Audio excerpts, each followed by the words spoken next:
Welcome to cafe with cine lovers. बात करेंगे until dawn की, directed by David F Sandberg and I am sorry for quite extreme late review.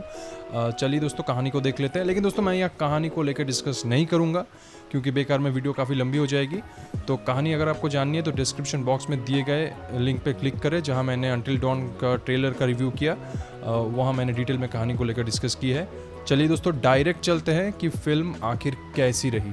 एकदम film की गति में जो स्टेडीनेस है वो बनी हुई है। फिल्म बिल्कुल इधर उधर नहीं जाती, स्टेडी वे में आगे बढ़ती है, अच्छे टेम्पो के साथ आगे बढ़ती है। और शुरुआत में ही मर्डर सीन है, लेकिन उसके बाद जब आप देखते हो फिल्म को तो अगर आप बहुत कम 30% एंगेजमेंट से भी आप फिल्म को देख रहे हो तो तुरंत एंगेजमेंट 10 से 15 मिनट के अंदर बढ़ जाती है। धीरे धीरे कहानी अनफोल्ड होती है। मैंने इस फिल्म के ट्रेलर रिव्यू में कहा था एक बात कि शायद उस घर की या उस जगह की जो ओरिजिन स्टोरी है वो बयान नहीं करेगी, लेकिन नहीं, मैं गलत साबित हुआ। फिल्म बिल्कुल करती है, लेकिन वो भी पार्शियली करती है। खैर उस बारे में बात करते हैं। और फिल्म जब धीरे धीरे जब चीज़ें अनफोल्ड होती है आपके रोंगटे खड़े होते हैं। तो कहीं ना कहीं आप इधर उधर कुछ सोच नहीं पाते हो, एकदम मतलब आंखें गड़ा के बैठ जाते हो पर्दे पर। किसी भी हॉरर फिल्म में सबसे ज़्यादा जो ज़रूरी एलिमेंट होती है वो ये है कि शॉक वैल्यू या चौंकाने वाले जो सीन्स होते हैं उससे पहले के बिल्डअप। इस फिल्म के जो बिल्डअप्स है वो बिल्डअप रिलेटेड जो भी सीन्स है वो ज़बरदस्त हैं।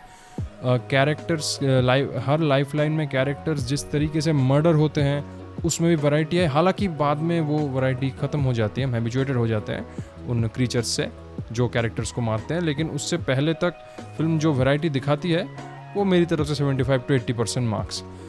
बिल्डअप में जो बैकग्राउंड म्यूज़िक एक ट्रिक बिल्डअप को और मतलब बिल्डअप के एंगेजमेंट को और बढ़ाने के लिए एक ट्रिक फॉलो की गई है, वो है नो बैकग्राउंड म्यूज़िक ऑलमोस्ट। कभी कभी हो सकता है पानी गिरने की आवाज़ हो या किसी मेंढक की आवाज़ हो एट्सेट्रा, लेकिन ऑलमोस्ट कोई आवाज़ नहीं है। तो ये ट्रिक फॉलो की गई है, बाकी और फिल्मों में भी फॉलो करते हैं, यहाँ भी की गई है और इससे भी एंगेजमेंट काफ़ी बढ़ जाती है। फिल्म की अगर बैकग्राउंड म्यूज़िक की बात करूँ अच्छी है, लेकिन बार अलग करके दोबारा जो है याद नहीं आती। एक्टिंग की मैं अगर बात करूँ तो एक्टिंग में कैरेक्टर डेवलपमेंट में मतलब इमोशनल सीन्स हैं कुछ, लेकिन उतने भी डीप नहीं है। लेकिन हाँ, फिल्म जो फ्रेंडशिप वैल्यूज़ है उसको प्रमोट करती है, किस तरह से हम दोस्त के साथ खड़े रहे मुसीबत में। और ये क्योंकि सर्वाइवल फिल्म है तो वो फ्रेंडशिप वैल्यू वगैरह काफ़ी खुल के सामने आती है। और एक कैरेक्टर ऐसा भी है जो कि स्वार्थी, मतलब बुरा नहीं चाहता लेकिन लिटिल थोड़ा स्वार्थी है, तो ये बात भी मुझे थोड़ी रियलिस्टिक लगी। फिल्म के जो मतलब लोकेशंस हैं, जिन जगह शूट हुई है, जो घर है, जो ग्लोर वैली जो जगह है वो बेहतरीन है। फिल्म में काफ़ी ज़्यादा ट्विस्ट है। धीरे धीरे ना फिल्म अनफोल्ड होती है, तो वो जब होती है तो आपकी एंगेजमेंट कहीं ना कहीं थोड़ी बढ़ जाती है, एक्साइटमेंट बढ़ जाती है। लेकिन इसके बावजूद, इन तमाम पॉजिटिविटी के बावजूद VFX भी अच्छे हैं, जितने भी हैं ज़बरदस्त हैं। वायलेंस जो है वो बहुत ज़्यादा फ्रंटल है, वायलेंस है। स्लैशर फिल्म है, स्लैश करने के काफ़ी सीन्स हैं, मतलब कोई धारदार हथियार से किसी को मार रहा है, इस तरह के सीन्स बहुत है। लेकिन क्या है कि उसमें काफ़ी फ्रंटल वायलेंस है। साइकोलॉजिकली जो वीक है उनके लिए ये फिल्म या वो सीन्स तो एटलीस्ट बिल्कुल नहीं है। लेकिन कहीं ना कहीं ये फिल्म थोड़ी मतलब कुछ चीज़ें क्लियर नहीं करती, इसे मैं नेगेटिविटी में डालूंगा। ये चीज़ थोड़ी फिल्म में नेगेटिव है कि देखिए, जब आप इस तरह की फिक्शनल फिल्म देख रहे हो, ये basically by the way sci-fi horror है, तो जब आप फिक्शनल फिल्म देख रहे हो ना, तो वो देखने के बाद आप ये कह सकते हो है ऐसा तो होता ही नहीं, लेकिन फिल्म देखते वक्त आपके दिमाग में ये थॉट नहीं आनी चाहिए। और इस फिल्म में ये देखते वक्त ऐसा कैसे हो सकता है, ये थॉट मेरे दिमाग में आई। उसका कारण ये है कि ठीक है, वो जो एक पागल साइकोलॉजिस्ट या साइकियाट्रिस्ट है वो एक्सपेरिमेंट कर रहा है, वो वैसी दरिंदा बना रहा है, इट्स ओके। लेकिन भाई उसके पास ऐसी टेक्नोलॉजी या ऐसी मिस्टिकल चीज़ व्हाटएवर कैसे आई कि वो समय को घुमा दे रहा है। यही फिल्म की जो मेन प्लॉट तो यही है ना कि रिपीटेटिव टाइम लूप, कि कोई कैरेक्टर्स मरते हैं, फिर जो कहानी रिवाइंड होते हैं, फिर जो है समय थोड़ी देर पीछे जाता है, वो जिंदा होते हैं, फिर मरते हैं, फिर जो कैरेक्टर्स है समय जो है पीछे जाता है, फिर कैरेक्टर्स जिंदा होते हैं।